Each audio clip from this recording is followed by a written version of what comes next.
সমস্ত কিছু কর্ম তিনি একমাত্র উদ্দেশ্য গুরু কৃষ্ণকে কিভাবে সন্তুষ্টি বিধান করব, ঠিক আছে।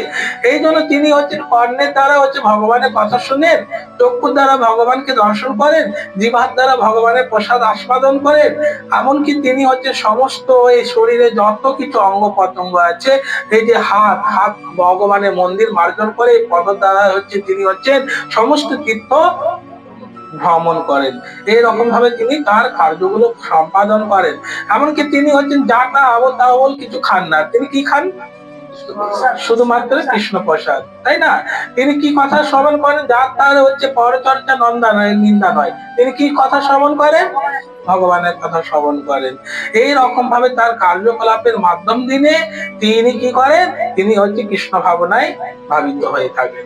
প্রতিনিয়ত তিনি তার উদ্দেশ্য সম্বন্ধে অবগত।